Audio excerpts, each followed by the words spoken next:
Hello everyone, welcome to the प्रॉड की इस वीडियो में हम शुरू करने जा रहे हैं मार्च मंथ का लास्ट पार्ट जो है पार्ट 4।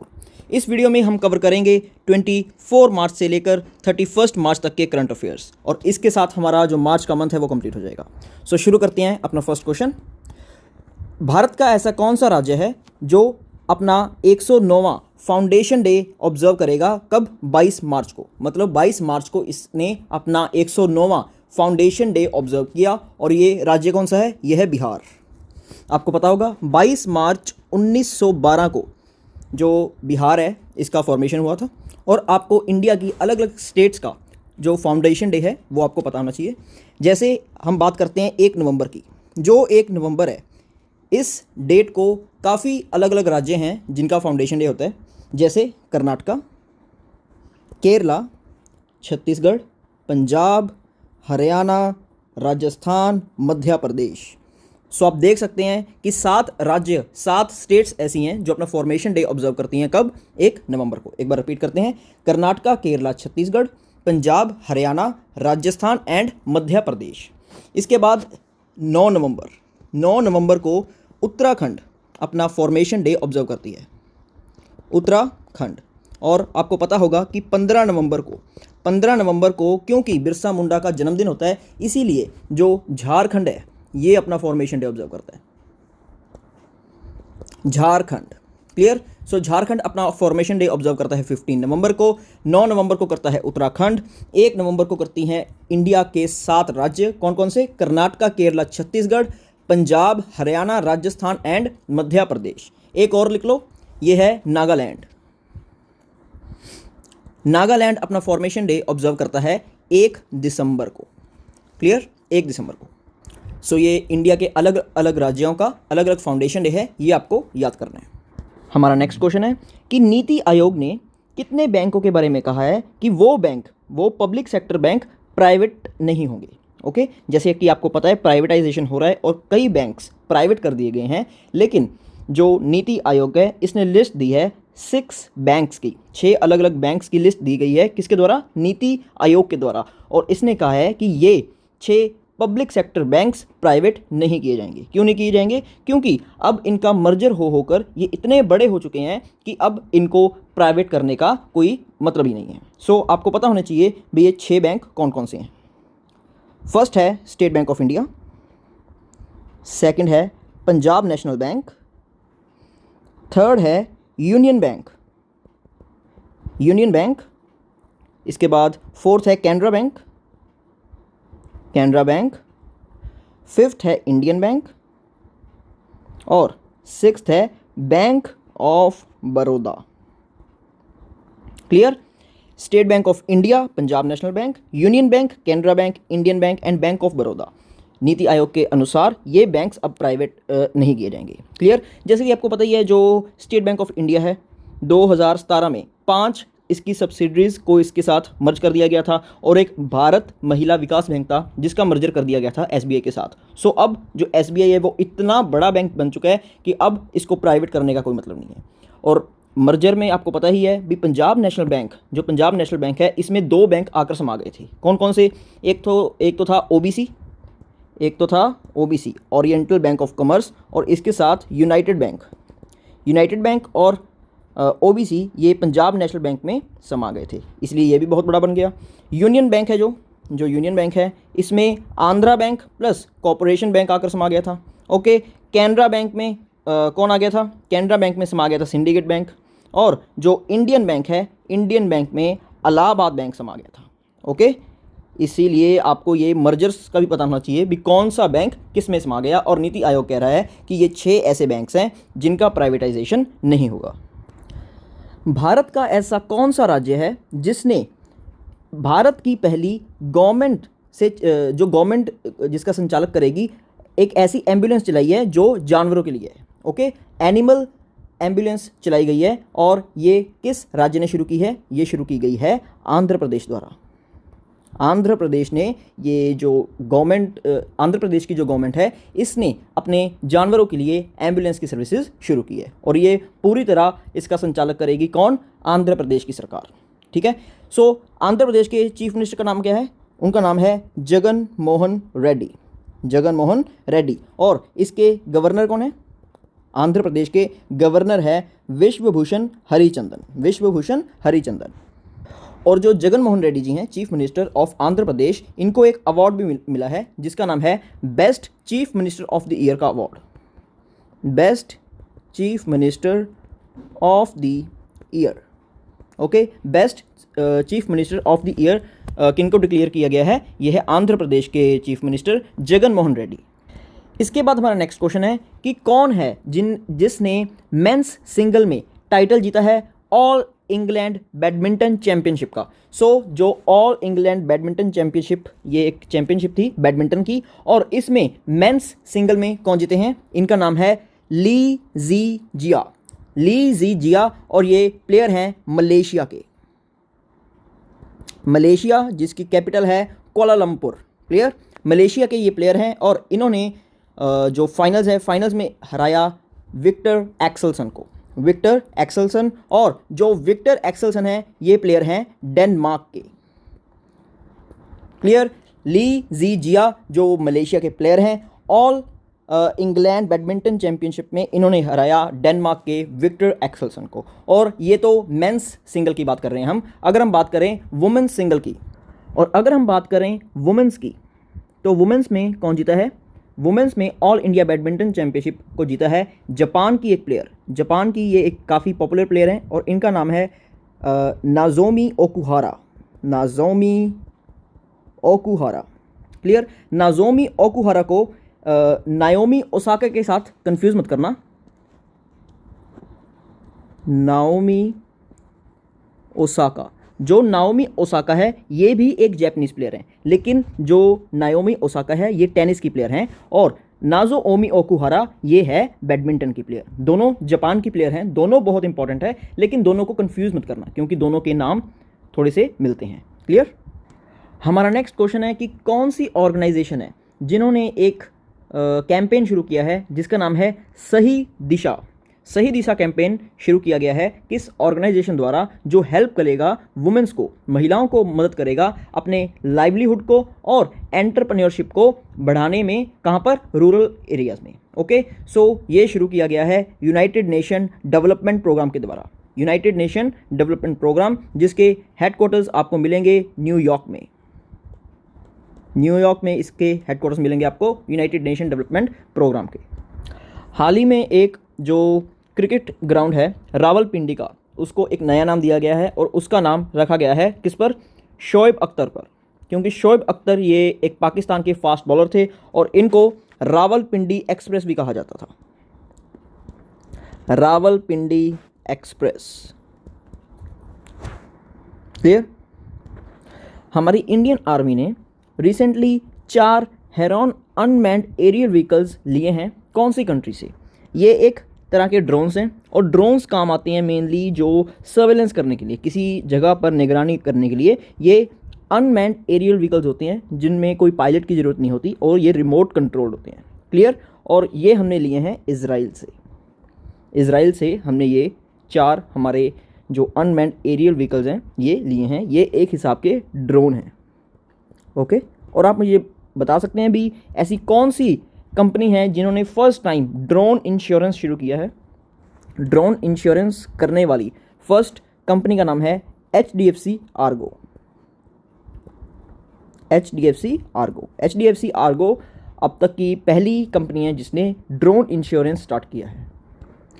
ऐसा कौन है जिन्होंने इतिहास रचा है? कैसे? इन्होंने 63rd जो ग्रैमी अवार्ड्स हुए थे उनमें ये एक ऐसी फीमेल आर्टिस्ट बनी हैं जिन्होंने 28 ग्रैमी अवार्ड जीते हैं। अभी तक एक बार में किसी ने 28 ग्रैमी अवार्ड्स एक साथ नहीं जीते, लेकिन जो बियॉन्से हैं, बियॉन्से ने 63rd ग्रैमी अवार्ड्स में 28 ग्रैमी अवार्ड्स एक साथ जीते। ओके, और ग्रैमी जो अवार्ड्स होते हैं इनका आपको पता होगा कि ग्रैमी अवार्ड्स ये दिए जाते हैं in the field of music, और एक अवार्ड्स और होते हैं और वो दिए जाते हैं in the field of television.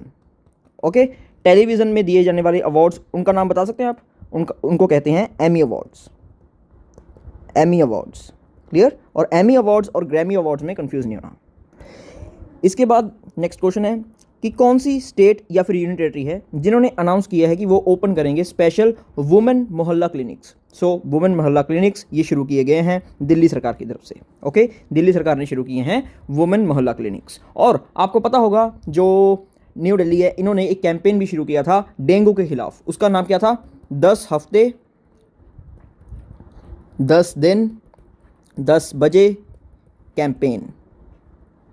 Okay, ये इन्होंने रीलॉन्च किया था, इसका सेकंड एडिशन था। 2019 में भी ये इन्होंने कैंपेन शुरू किया था जो डेंगू है उसको ख़त्म करने के लिए। क्लियर। और जो दिल्ली है, दिल्ली में खुला था इंडिया का फर्स्ट प्लाज्मा बैंक। इंडिया का पहला प्लाज्मा बैंक ये भी खोला गया था न्यू दिल्ली में। और अगर मैं आपसे पूछूं कि पंजाब का जो पहला प्लाज्मा बैंक है वो कहाँ खुला था, तो इसका आंसर हो जाएगा पटियाला। पटियाला में खोला गया था पहला पंजाब का प्लाज्मा बैंक। क्लियर। इंडिया की पहली फेंसर कौन बन चुकी है जो क्वालिफाई कर चुकी है टोक्यो ओलंपिक्स के लिए? देखो, टोक्यो ओलंपिक्स के लिए क्वालिफाई करने वाली फर्स्ट फेंसर कौन है? इनका नाम है भवानी देवी। भवानी देवी। और आप मुझे बता सकते हैं ये फेंसर क्या होते हैं? फेंसर होते हैं तलवारबाज। तलवारबाज को कहा जाता है फेंसर। ओके। जो हमारा नेशनल इंस्टीट्यूट ऑफ ओशियनोग्राफी है, इन्होंने अभी अभी एक प्रोजेक्ट लॉन्च किया है इंडियन ओशन में। ओके, इंडियन ओशन में इन्होंने अभी एक प्रोजेक्ट शुरू किया है, उसका नाम क्या है? इस प्रोजेक्ट का नाम है जीनोम मैपिंग। Genome mapping. हमारा नेक्स्ट क्वेश्चन है कि ऐसे कौन से पहले बैट्समैन बने हैं जिन्होंने 3000 रन स्कोर किए हैं T20 इंटरनेशनल मैचेस में? 3000 रन T20 मैचेस में बनाने वाले बने हैं विराट कोहली। विराट कोहली। और विराट कोहली अभी अभी इनके नाम पर अभी एक और चीज़ आई थी कि ये बने हैं थर्ड कैप्टन।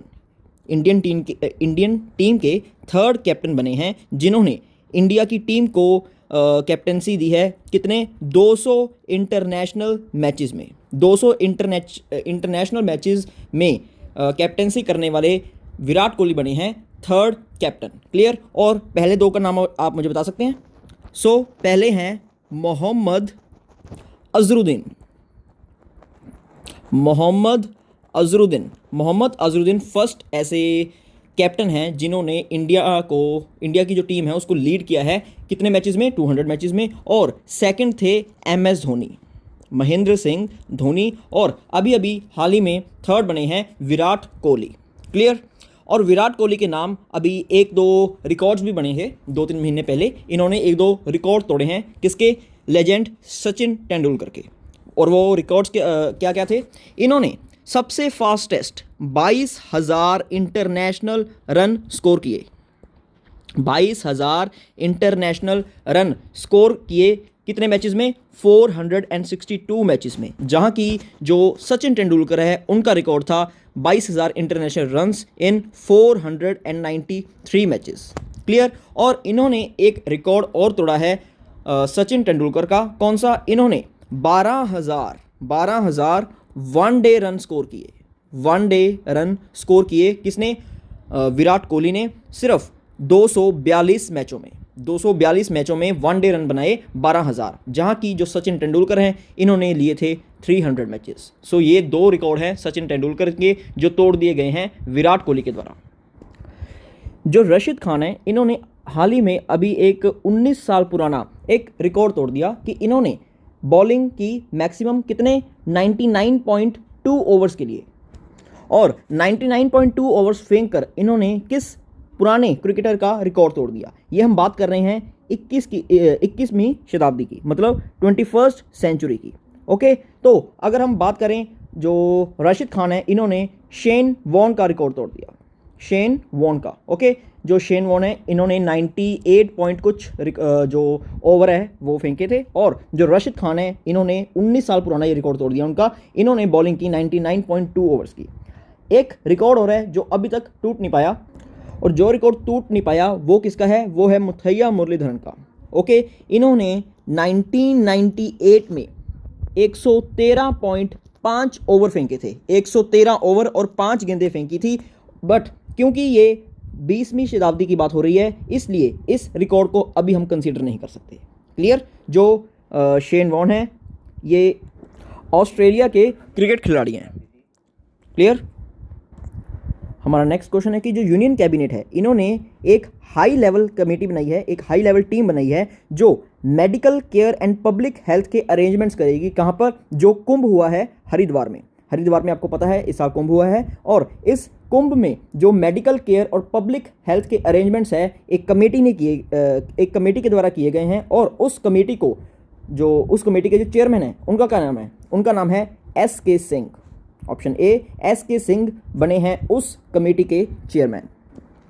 अभी भारत का ऐसा कौन सा राज्य है जिसने बनाए हैं 100 नर्सरी स्पोर्ट्स एकेडमी, जिससे जो छोटे बच्चे हैं उनको एक अपॉर्चुनिटी मिलेगी जो गेम्स हैं वो खेलने की। क्लियर।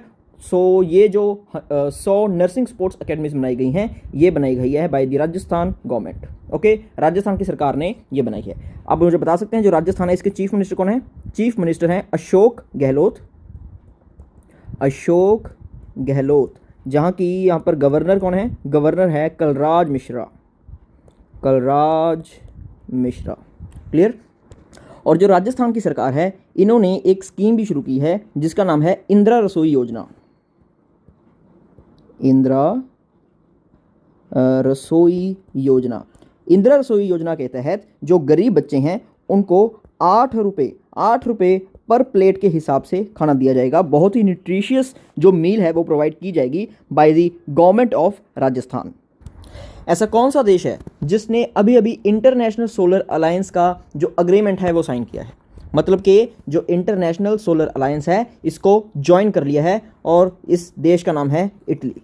क्लियर। इटली ने अभी इंटरनेशनल सोलर अलायंस को ज्वाइन कर लिया है। और इटली की आप मुझे कैपिटल बता सकते हैं?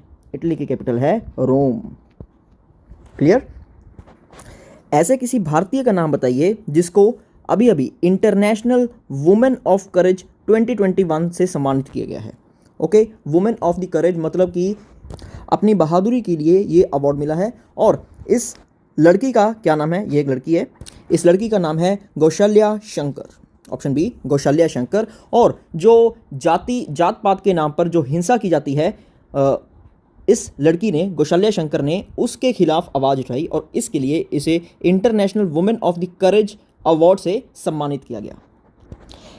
ऐसी कौन सी इंडिया की एक कंपनी है जिसको वर्ल्ड इकोनॉमिक फोरम ने ग्लोबल लाइट हाउस नेटवर्क में शामिल कर लिया है? सो ग्लोबल लाइट हाउस नेटवर्क में शामिल होने वाली जो कंपनी है उसका नाम है रीन्यू पावर।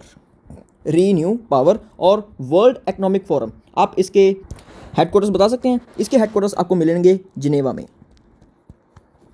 इसके हेडक्वार्टर्स मिलेंगे। और इसके जो चेयरमैन हैं उसका नाम है क्लॉस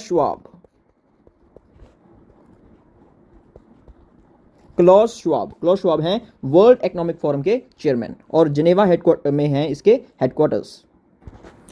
अभी उत्तर प्रदेश के किसी डिस्ट्रिक्ट में एक 3 दिन बड़ा काला नमक राइस फेस्टिवल मनाया गया। उत्तर प्रदेश के कौन से डिस्ट्रिक्ट में? ये 3 दिन लंबा फेस्टिवल था और ये मनाया गया सिद्धार्थनगर में। सिद्धार्थनगर ये काफ़ी मशहूर है काला नमक राइस के लिए। और काला नमक राइस इसको कभी कभी बुध राइस भी कहा जाता है, बुध राइस। और ये हाल ही में न्यूज़ में थे क्योंकि जो बुध राइस हैं इनको एक्सपोर्ट किया गया है उत्तर प्रदेश के द्वारा। ओके, 20 टन क्वांटिटी एक्सपोर्ट की गई है किसको?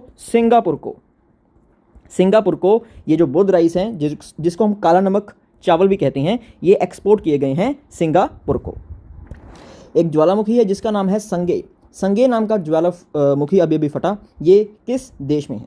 सो ये है एक्वाडोर में। ओके, एक्वाडोर की कैपिटल है कीटो। और एक्वाडोर और कतर ये ऐसे 2 देश हैं जिन्होंने अभी ओपेक को छोड़ दिया। ठीक है, ओपेक को छोड़ने वाले ये 2 देश हैं, एक्वाडोर और कतर। कौन से देश के सांसद ने, मतलब कि कौन से देश के पार्लियामेंट ने जो इच्छिक मृत्यु होती है, मतलब जो इच्छा मृत्यु होती है उसको वैध कर दिया है, लीगलाइज कर दिया है। ओके, और जो मृत्यु इच्छा है इसे क्या कहते हैं? यूथेनेसिया। ओके, यूथेनेसिया को लीगलाइज करने वाला कौन सा पार्लियामेंट है? ये है स्पेन। सो स्पेन के पार्लियामेंट ने जो इच्छा मृत्यु है इसको लीगलाइज कर दिया है। क्लियर? स्पेन है जो ये इसकी कैपिटल क्या है? इसकी कैपिटल है मड्रिड। मड्रिड, और मड्रिड में आपको हेडक्वार्टर्स मिलेंगे वर्ल्ड टूरिज्म ऑर्गेनाइजेशन के। वर्ल्ड टूरिज्म ऑर्गेनाइजेशन के हेडक्वार्टर्स भी आपको मिलेंगे मड्रिड में। जो हमारा सेंट्रल बैंक है, रिजर्व बैंक ऑफ इंडिया, इसने सभी बैंकों को कहा है कि image based cheque transaction system कब तक सब बैंक की सब ब्रांचेस में लागू हो जाना चाहिए। ये कौन सा सिस्टम है? इसमें होता है कि जो चेक्स हैं उनको क्लियरेंस के लिए एक फ़ोटो से भी काम चल सकता है। जैसे कि जो ओरिजिनल चेक है उसकी ज़रूरत नहीं है, इसकी आप एक फ़ोटो क्लिक कीजिए और दूसरी ब्रांच में क्लियरिंग जिसमें जो चेक है वो क्लियर किया जाएगा उसमें भेज दीजिए। इससे क्या होगा, जो चेक का क्लियरेंस का प्रोजेक्ट है वो जल्दी हो जाएगा। ठीक है ना? जो क्लियरेंस का प्रोसेस होता है उसमें ज़्यादा टाइम नहीं लगेगा और जल्दी हो जाया करेगा। सो ये शुरू कर दिया है रिजर्व बैंक ऑफ इंडिया ने, और जो हमारा सेंट्रल बैंक है रिजर्व बैंक ऑफ इंडिया, इसने कहा है कि 30 सितंबर तक ये इम्प्लीमेंट हो जाना चाहिए इंडिया की सभी ब्रांचेस में। जो हमारा रिजर्व बैंक ऑफ इंडिया है इसके जो गवर्नर हैं उनका नाम है शक्तिकांत दास। शक्तिकांत दास। और आपको पता होगा जो डेप्यूटी गवर्नर्स होते हैं उस 4 डेप्यूटी गवर्नर्स होते हैं रिजर्व बैंक ऑफ इंडिया के, और इनमें से एक जिसका नाम है बीपी कानूनगो। बीपी कानूनगो ये अभी अभी रिटायर हो चुके हैं। ओके, अब इनकी जो जगह है वो खाली है। अब ये देखना है कि इनकी जगह पे अब कौन आएगा। इंडिया ने अभी अभी अपना एक देसी ऐप स्टोर बनाया है। इंडिया का खुद का एक ऐप स्टोर है, उसका नाम क्या है? उसका नाम है मोबाइल सेवा। मोबाइल सेवा ऐप स्टोर, ये हमारे इंडिया का ऐप स्टोर है और इसमें अलग अलग तरह की ऐप्स अवेलेबल होगी। जैसे आप यूज़ कर रहे हैं प्ले स्टोर, ये प्ले स्टोर को रिप्लेस कर सकता है। ओके, एक किताब है जिसका नाम है prince with a paint brush, the story of Raja Ravi Varma. इसके लेखक कौन है? इसके ऑथर कौन है? इसके ऑथर का नाम है शोभा थरूर श्रीनिवासन। ओके, शोभा थरूर श्रीनिवासन की ये बुक है जिसका नाम है prince with a paint brush, the story of Raja Ravi Varma. अभी अभी एक बोर्ड बनाया गया है जिसका नाम है स्टॉप टीबी पार्टनरशिप बोर्ड। इस बोर्ड के चेयरमैन कौन बने हैं? इसके चेयरमैन बने हैं हर्षवर्धन, हमारे यूनियन मिनिस्टर हर्षवर्धन। और जो केंद्र सरकार है, गवर्नमेंट ऑफ इंडिया, इनका लक्ष्य क्या है भाई? इन्होंने ट्यूबरक्लोसिस को इंडिया से किस साल तक ख़त्म करना है? इसका जो हमारी केंद्र सरकार है इनका एक लक्ष्य है कि इन्होंने 2025 तक जो ट्यूबरक्लोसिस है इसको इंडिया से बिल्कुल ख़त्म करना है। क्लियर? ऐसा पहला कौन सा ट्रांसजेंडर है? ट्रांसजेंडर है जो टाइम मैगजीन के फ्रंट कवर पर आया है। ये आप देख सकते हैं, ये टाइम मैगजीन का फ्रंट पेज है और ये एक ट्रांसजेंडर है, एक किन्नर है, और इनका नाम क्या है? इनका नाम है Elliot Page. Elliot Page. Okay, और जो टाइम मैगजीन है इसके मालिक कौन है? टाइम मैगजीन के मालिक हैं मार्क बेनियोफ। मार्क बेनियोफ हैं टाइम मैगजीन के मालिक। अच्छा, अभी अभी हाल ही में एक नाम बाहर आया था, वो भी एक ट्रांसजेंडर हैं, वो एक किन्नर हैं जो न्यूज़ रीडर बनी हैं। ओके, और वो बिलोंग करती हैं बांग्लादेश से, और उनका नाम बता सकते हैं आप? उनका नाम है तशनुवा अनन सिरिर। तशनुवा अनन शिरिर। ओके, तशनुवा अनन सिरिर ये बनी हैं बांग्लादेश। ये बांग्लादेश से एक किन्नर हैं जो बनी हैं पूरे बांग्लादेश की पहली ट्रांसजेंडर जो एक न्यूज़ रीडर बनी है। क्लियर? एक ऑर्गेनाइजेशन है जिसका नाम है Stockholm International Peace Research Institute. इन्होंने अभी अभी एक रिपोर्ट निकाली है भी जो बता रही हैं भी जो आर्म्स के इंपोर्ट हैं इंडिया के वो डिक्रीज़ कर गए हैं। कौन से सालों से? 2011 से लेकर 15 तक जितने हमारे एक्सपोर्ट थे, और 2016 से 20 तक जितने हमारे इंपोर्ट हैं, सॉरी इंपोर्ट्स की बात कर रहे हैं, जो हम बाहर वाले देशों से हमारे डिफेंस के, हमारे जो आर्म्ड के हम जो इंपोर्ट्स करते हैं उनकी मात्रा कम हो गई है 33% से। ओके, 33% हमारे जो डिफेंस इंपोर्ट्स हैं वो कम हो गए हैं, और ये अच्छी बात है। बिल्कुल, ये अच्छी बात है। इसका मतलब जो हमारा मिशन है आत्मनिर्भर भारत का, उसमें हम सफल हो रहे हैं। क्लियर? और आप मुझे बता सकते हैं भाई जो कौन सा देश है जो इंडिया को सबसे ज़्यादा आर्म्स की सप्लाई देता है, मतलब कि कौन सा ऐसा देश है जिससे हम सबसे ज़्यादा जो ये आर्म्स के सामान है वो खरीद रहे हैं? ये हम खरीद रहे हैं रशिया से। रशिया नंबर 1 पर है। रशिया से हम सबसे ज़्यादा जो डिफेंस का सामान है ये खरीदते हैं। ऐसी कौन सी आईटी कंपनी है जिन्होंने 70% स्टेक खरीद लिया है? किसमें? पैरीगोल्ड एसेट होल्डिंग में। पैरीगोल्ड एसेट होल्डिंग में 70% हिस्सा खरीदने वाली कंपनी है टेक महिंद्रा। टेक महिंद्रा। सो एक बुक है जिसका नाम है my life in full, work family and our future. Work family and our future. और इसकी लेखक कौन है? इसकी लेखक है इंदिरा नोई। इंदिरा नोई, अगर आपको पता हो तो ये पेप्सिको कंपनी की पहले सीईओ थी। पेप्सिको कंपनी की पहले ये सीईओ थी। ओके। कौन सी ऑर्गेनाइजेशन है जिसने लॉन्च किया है प्रोजेक्ट रिहैब? रिहैब की आपको फुल फॉर्म पता होनी चाहिए, reducing elephant human attacks using बीज। मतलब कि जो हाथी हैं उनको बचाने के लिए ये प्रोजेक्ट शुरू किया है केवीआईसी ने, khadi and village industries commission. इन्होंने ये प्रोजेक्ट शुरू किया है बाय यूजिंग बीज। भाई जो मधुमक्खियां हैं उनका इस्तेमाल करके जो हाथी हैं, जैसे कि जो हाथी होते हैं वो चलकर रेलवे लाइन तक पहुंच जाते हैं जहां उनकी मृत्यु भी हो सकती है। लेकिन इस प्रोजेक्ट में क्या किया जाता है कि जो रेलवेज लाइन तक जाने का रास्ता है वहाँ पर रास्ते में जो मधुमक्खियाँ के छत्ते हैं वो लगा दिए जाते हैं ताकि जो हाथी हैं वो उन रेलवे लाइन से दूर रहे, क्योंकि जो मधुमक्खी है वो हाथी को तंग करती है और जो हाथी है वो मधुमक्खी से दूर ही रहता है। क्लियर? और आप मुझे बता सकते हैं भी ऐसी कौन सी 3 स्टेट्स हैं जिनका स्टेट एनिमल है एलिफेंट? स्टेट एनिमल हमारा एलिफेंट है। ऐसी इंडिया की कौन सी 3 स्टेट हैं?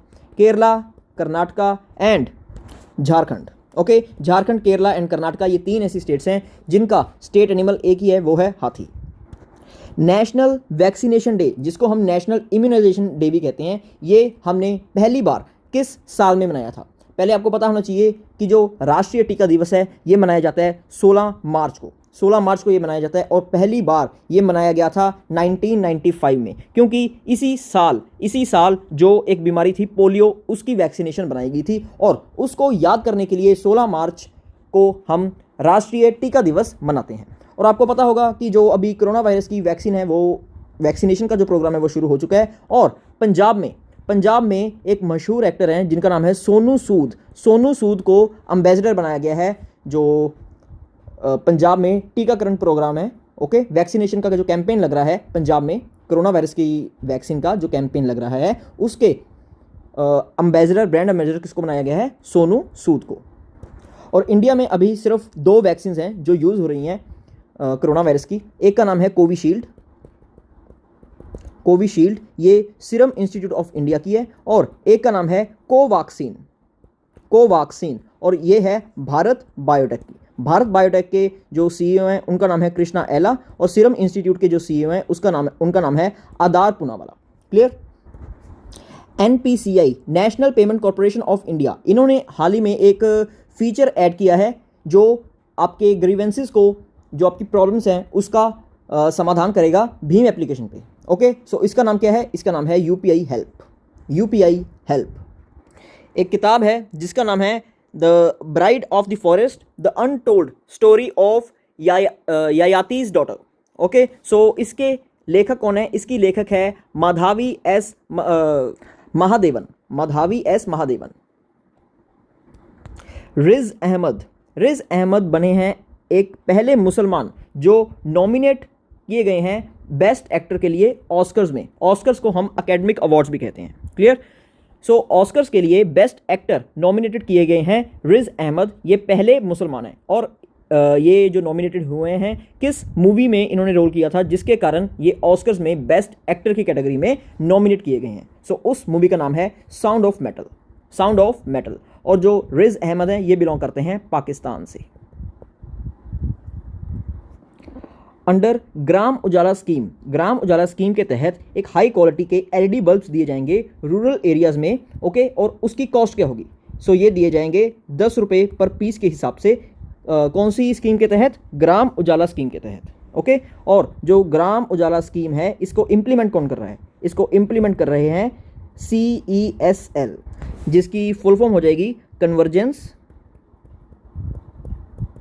Convergence energy service limited. Okay, convergence energy service limited इसको इंप्लीमेंट कर रही है, किसको? ग्राम उजाला स्कीम को। और इसके आसपास की ही एक स्कीम है जिसमें एलईडी बल्ब ही दिए जा रहे हैं गरीबों को। किस रेट पर ये दिए जा रहे हैं? 30 रुपए के 2 एलईडी बल्ब। ओके, और ये किस स्टेट की स्कीम है? ये है पंजाब की स्कीम, और इसका नाम है किफ़ायती एलईडी बल्ब योजना। किफ़ायती एलईडी बल्ब योजना। क्लियर? इसमें जो SC हैं, ST हैं, SC ST एंड OBC, इनको 30 रुपये के 2 एलईडी बल्ब्स प्रोवाइड किए जाएंगे। और अगर उनका जो घर का मीटर है, इलेक्ट्रिसिटी का जो मीटर है, उसका लोड 2 किलोवाट से कम है, तो उनके 200 यूनिट्स, बिजली के 200 यूनिट्स फ्री कर दिए जाएंगे। क्लियर? हमारा इंडिया का ऐसा कौन सा इंस्टीट्यूट है जिन्होंने एनर्जी स्वराज यात्रा बस बनाई है? एनर्जी स्वराज यात्रा बस, इसमें क्या होगा? जो ये बस है, इसमें जो पेट्रोल है वो पेट्रोल या फिर डीजल का इस्तेमाल नहीं होगा, ये बिल्कुल सौर ऊर्जा से चलेगी, मतलब कि सोलर पावर से चलेगी। क्लियर? और ये बनाई गई है IIT बॉम्बे के द्वारा, IIT बॉम्बे। क्लियर? और जो आप मुझे बता सकते हैं, जो रीन्यूएबल रिसोर्सेज का, रीन्यूएबल एनर्जी का जो इंडिया का टारगेट है वो क्या है? हमारे इंडिया का टारगेट है कि 2022 तक हम प्रोड्यूस करेंगे 175 gigawatt of energy by using renewable resources, और 2030 तक हम प्रोड्यूस करेंगे 450 gigawatt of energy by using renewable resources. और हमारे जो न्यू एंड रीन्यूएबल रिसोर्सेज के मंत्री हैं, उनका नाम क्या है? उनका नाम है RK Singh. CRPF, central reserve police force ने 19 मार्च को अपना कौन सा स्थापना दिवस मनाया? कौन सा राइजिंग डे मनाया?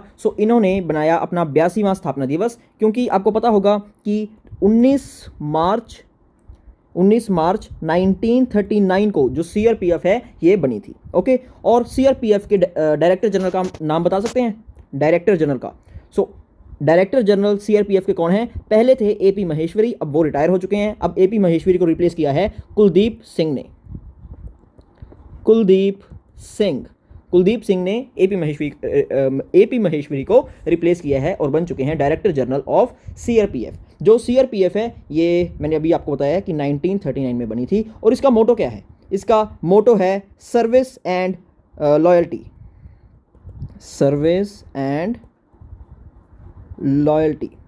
ओके, सेवा और निष्ठा। नियो ग्रोथ क्रेडिट, इस कंपनी के ब्रांड एम्बेसडर कौन बने हैं? नियो ग्रोथ क्रेडिट के ब्रांड एम्बेसडर बने हैं अजिंक्य रहाणे।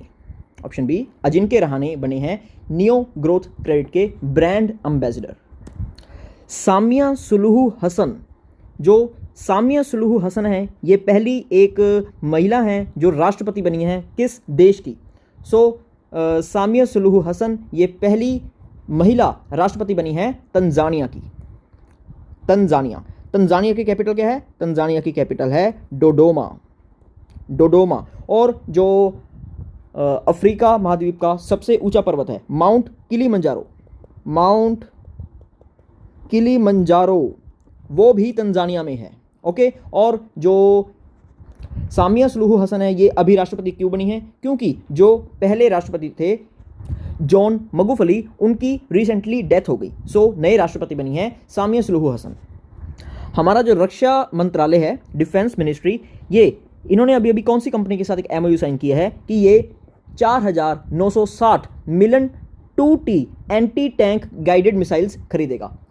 ये खरीदेगा भारत डायनामिक लिमिटेड से लगभग 5,000 ये million 2T anti tank guided missiles खरीदेगा। रिसेंटली जो हमारा रक्षा मंत्रालय है, डिफेंस मिनिस्ट्री, इन्होंने एक मैगजीन भी निकाली है जो बिल्कुल डिजिटल मैगजीन है। ओके, एक डिजिटल मैगजीन निकाली है हमारे डिफेंस मिनिस्ट्री ने। उसका नाम क्या है? उसका नाम है शौर्यवान। ठीक है, और हमारे डिफेंस के मिनिस्टर कौन है? यह है राजनाथ सिंह, और इनकी कॉन्स्टिट्यूएंसी है उत्तर प्रदेश में लखनऊ। वर्ल्ड हैप्पीनेस रिपोर्ट 2021 की वर्ल्ड हैप्पीनेस रिपोर्ट आई है और इसमें हमारे इंडिया का क्या रैंक है। सो इंडिया का रैंक काफ़ी पुअर है। 149 कंट्रीज़ में हमारे इंडिया का रैंक है कितना, 139। ओके, 139 रैंक है हमारा 149 कंट्रीज़ में। और ये इंपॉर्टेंट क्यों है, क्योंकि जो ये वर्ल्ड हैप्पीनेस रिपोर्ट है ये रिलीज़ की जाती है यूनाइटेड नेशंस के द्वारा। यूनाइटेड नेशंस के द्वारा ये वर्ल्ड हैप्पीनेस रिपोर्ट रिलीज़ की जाती है और इसमें हमारे इंडिया का रैंक है 139। और इसमें फर्स्ट कौन है, फर्स्ट है फिनलैंड इसमें फर्स्ट है। और लास्ट में 149 रैंक किसका है, इसमें 149 रैंक है अफगानिस्तान का। ओके, अफगानिस्तान है लास्ट और जो फिनलैंड है वो है फर्स्ट। सन्ना मरीन इसकी जो राष्ट्रपति हैं फिनलैंड की। ओके, सन्ना मरीन, ये प्रधानमंत्री हैं, प्राइम मिनिस्टर हैं। ओके, ये प्रेसिडेंट नहीं, ये प्राइम मिनिस्टर है, सन्ना मरीन। भारत का ऐसा कौन सा राज्य है जिन्होंने अभी एक फार्मर प्रोड्यूसर ऑर्गेनाइजेशंस का एक पोर्टल लॉन्च किया है जिसका नाम है शक्ति पोर्टल। ये शक्ति पोर्टल लॉन्च किया गया है उत्तर प्रदेश की सरकार के द्वारा। ओके, और उत्तर प्रदेश, आप मुझे बता सकते हैं किस किस चीज़ों में ये लीडिंग प्रोड्यूसर है। सो उत्तर प्रदेश एक तो गुआवा, पीज, मशरूम, वाटरमेलन, इन सब में जो लीडिंग प्रोड्यूसर कौन है, ये है उत्तर प्रदेश। उत्तर प्रदेश के चीफ मिनिस्टर का नाम है योगी आदित्यनाथ। ओके, और यहाँ पर गवर्नर कौन है, यहाँ पर गवर्नर है Anandiben Patel. Reserve bank of India, हमारे सेंट्रल बैंक ने अभी रिसेंटली एक कमेटी बनाई है, एक्सटर्नल एडवाइजरी कमेटी, जो क्या करेगी, वो इवेल्युएट करेगी जो बैंक में एप्लीकेशंस आती हैं। जैसे कि सपोज करो आप एक बैंक खोलना चाहते हैं, बैंक खोलने के लिए आप एक एप्लीकेशन भरेंगे और उस एप्लीकेशन को चेक कौन करेगा, ये कमेटी करेगी। ओके, और इस कमेटी के चेयरमैन कौन बने हैं, इस कमेटी के चेयरमैन बनी है श्यामला गोपीनाथ। जो दिल्ली की सरकार है, दिल्ली की सरकार ने जो लिकर ड्रिंकिंग है उसकी जो लीगल एज है उसको 25 साल से घटाकर कितना कर दिया है इन्होंने, जो लिकर की ड्रिंकिंग एज है इसको कम कर दिया है 21 साल तक। सो अब 21 साल का जो लड़का है वो भी अब दिल्ली में लीगली जो ड्रिंक कर सकता है। डिफेंस मिनिस्ट्री ने, जो हमारा रक्षा मंत्रालय है, इन्होंने कौन सी कंपनी के साथ एक MOU साइन किया है कि ये खरीदेंगे 1300 light combat vehicles Indian army के लिए 1300 लाइट कॉम्बैट व्हीकल्स खरीदे जाएंगे डिफेंस मिनिस्ट्री द्वारा। और ये किस कंपनी से खरीदे जा रहे हैं, महिंद्रा डिफेंस सिस्टम लिमिटेड।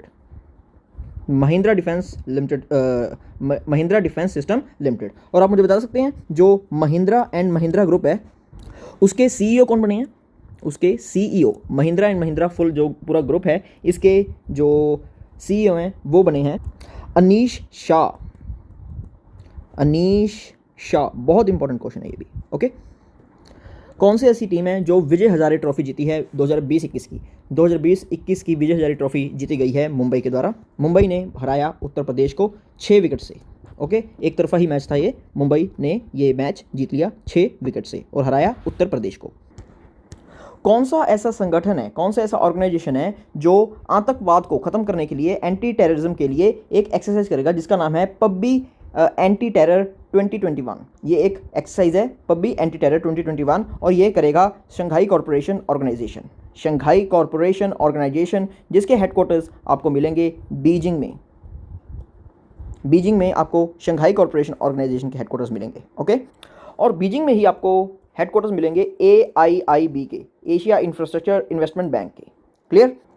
और ये ओपेक जानते हैं आप क्या है, ओपेक जो ये तेल बेचने वाले देश हैं उनका एक संगठन है और इसके हेडक्वार्टर्स आपको मिलेंगे वियना में।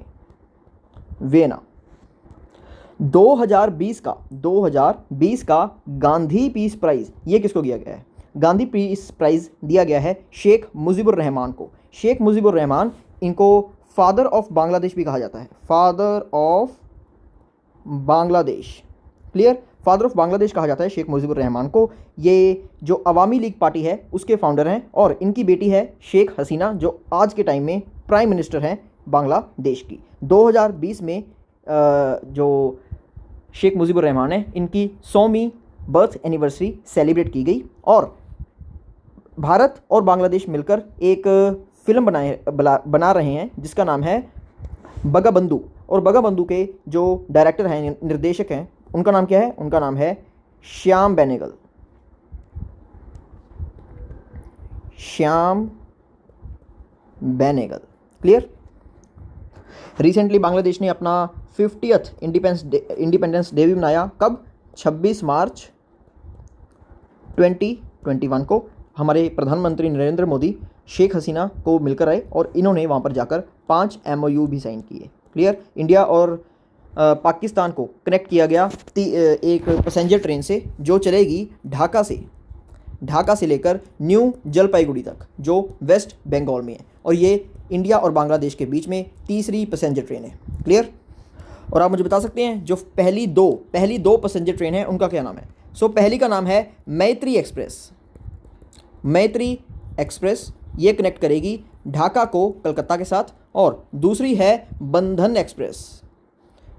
एक्सप्रेस कनेक्ट करेगी कलकत्ता को खुलना के साथ। कलकत्ता इंडिया में है और खुलना ये बांग्लादेश में है। सो ये 3 पैसेंजर ट्रेन चल रही हैं between India and Bangladesh. Bangladesh की जो कैपिटल है वो है ढाका, और टका है इसकी करेंसी। अभी जो नासा है, नासा के एडमिनिस्ट्रेटर कौन बने हैं? आप चेयरमैन कह सकते हैं उनको। सो नासा के जो चेयरमैन अभी बने हैं उनका नाम है बिल नेल्सन। ये बने हैं अभी नासा के चेयरमैन। और नासा के हेडक्वार्टर्स आपको मिलेंगे वॉशिंगटन डीसी में। और जो इनकी हेडक्वार्टर्स की बिल्डिंग है उसका नाम इन्होंने एक वुमेन पर रखा है जिसका नाम है नैन्सी रोमन। जो वॉशिंगटन डीसी की जो इनकी हेडक्वार्टर्स की बिल्डिंग है उसका नाम इन्होंने रखा है मैरी जैक्सन के नाम पर।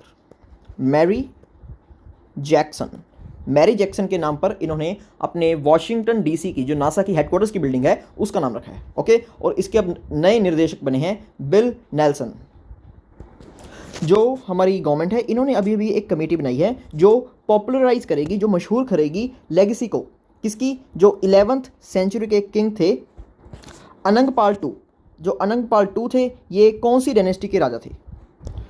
ये तोमर डायनेस्टी के एक राजा थे। ओके? तोमर डायनेस्टी के ये एक राजा थे।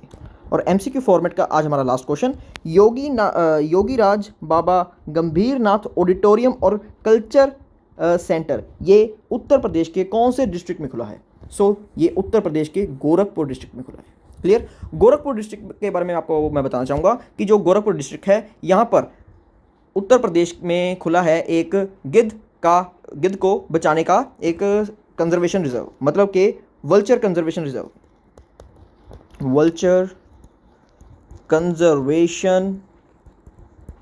क्लियर? और यहीं पर एक झील है जिसका नाम है Ramgarhtal lake.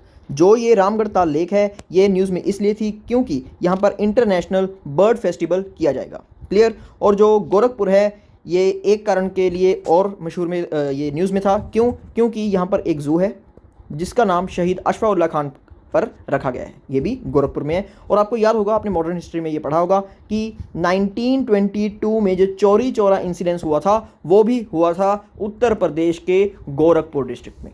Clear? Gorakhpur district आपके पेपर के हिसाब से काफ़ी इंपॉर्टेंट है। ये थे सारे हमारे MCQ के क्वेश्चंस। अब हम देखते हैं कुछ important days. World meteorological day, मौसम विज्ञान दिवस, ये मनाया गया 23 मार्च को, और इस बार इसकी थीम थी the ocean our climate and weather.